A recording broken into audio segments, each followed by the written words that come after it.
There's just so many choices. Which one do you pick? So many projects. Where do you start? I just don't know.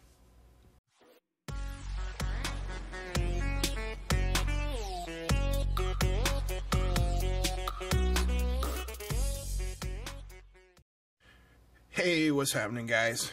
It's Paul, and if you guys know me by now, you know one is never enough for me. I have enough multimeters to open, Paul's multimeter store. And my latest problem seems to be the single board computers. There's the Raspberry Pi 3, the Pi 0W. This is the Orange Pi 1. And this is the Khadis Vim.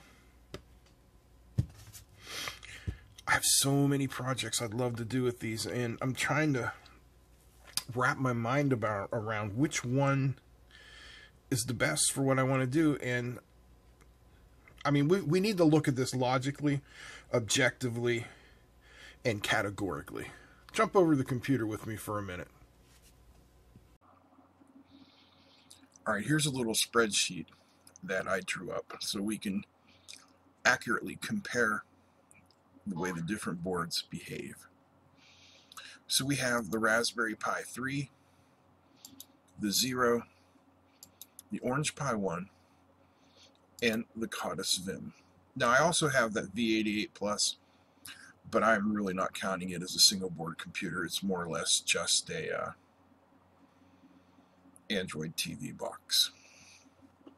So over here on the left, we have the system on a chip. The Raspberry Pi 3 is the BCM2837. The Zero is the BCM2835. The Orange Pi 1 uses the All-Winner H3, and the Khadis Vim, the Amlogic S905.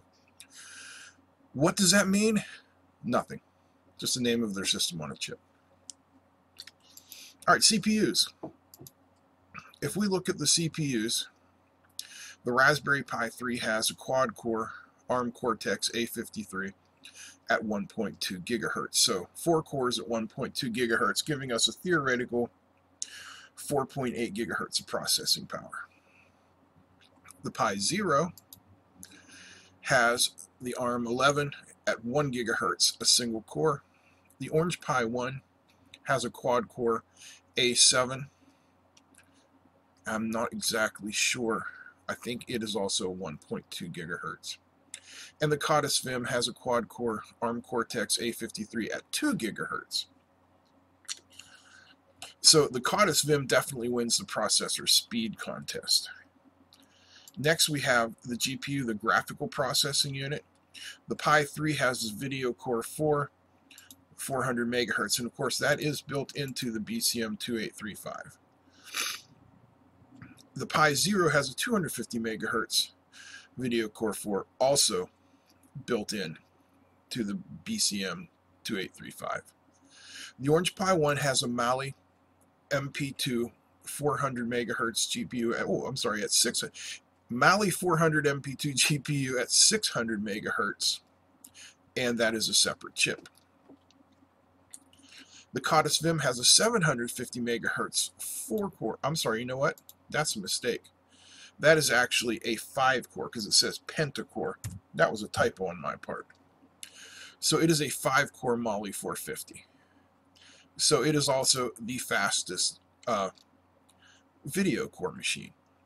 Now RAM, the Pi 3 has 1 gigabyte, the Zero has 512, the Orange Pi 1 has 512, and the Vim has 2 gigabytes. However, these are all shared video. So they're shared with the video and the processor, so you're going to have quite a hit on the amount of RAM available. Storage. All of the boards have micro SD. The Khadis Vim has a 16 gigabyte eMMC solid state. USB, the Raspberry Pi 3 has 4. The Zero has 1 micro. The Vim comes primarily as a TV box, an Android TV box. And it is possible to load a Linux distro on it, but it is difficult and I've been unable to do it so far. So for right now, let's just take this one out of consideration. That leaves us with the Pi 3, the 0W, and the Orange Pi 1. Now, the Orange Pi 1 is almost as fast as the Raspberry Pi 3. But the Pi 3 has more USB ports, and most importantly, it has an incredibly large installed user base. So if you're new to this and you need help, or you're not quite sure what you're getting into, we can pretty much eliminate the Orange Pi 1 from this also. Don't get me wrong, it is a great single board computer. It's just not for the everyday guy. Great for hackers though. So that leaves us with the Pi 3 and the Pi 0W. And basically I think it comes down to size. Do you need a small one, or does size not matter? If size doesn't matter, boom, you go with the Raspberry Pi 3. It's clearly superior. If you need a small space, you go with the Pi 0W. But again, these are just my opinions. Alright, so after looking at all that data, I think the Khadis Vim is interesting and it deserves more study. But it's not ready for prime time right now. Again, the Orange Pi, very capable, but touchy. It's like a beautiful 20-year-old blonde. It's got the right stuff, but man, you got to be careful how you handle it. So that one's out of there for now. Now this Raspberry Pi 3 here has been running RetroPie with Kodi, and it runs flawlessly. I mean, I love it. Basically, it's on 24/7. Got a couple heat sinks in there. Runs great. And I just picked up this Pi 0W. I really haven't done much with it yet, but I've got a 5-inch HDMI touchscreen display coming, and I've got another one of these keyboards coming, and I've got a 3D printer coming.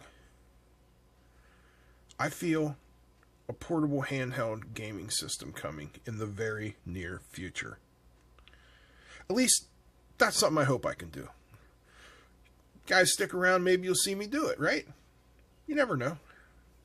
Anyway, I hope the look at these boards helped you guys to decide, you know, if you're unfamiliar with them and you want to get into them, which one is the best to get into. If you are just starting out, I mean, just, you know, you've seen the Raspberry Pis and you think that's something cool I'd like to play with, I'd have to say go with the 3. It's easy to deal with. It gives you the HDMI. It gives you audio out. Plenty of USB. Gives you the choice between Wi-Fi and Ethernet. If you've got a little bit of experience and pop speed isn't absolutely necessary, the 0W is incredibly small. Let's bring out the ruler here, and you can see just how small it really is. Let's see if I can get it to focus. Focus. There we go. Look at that.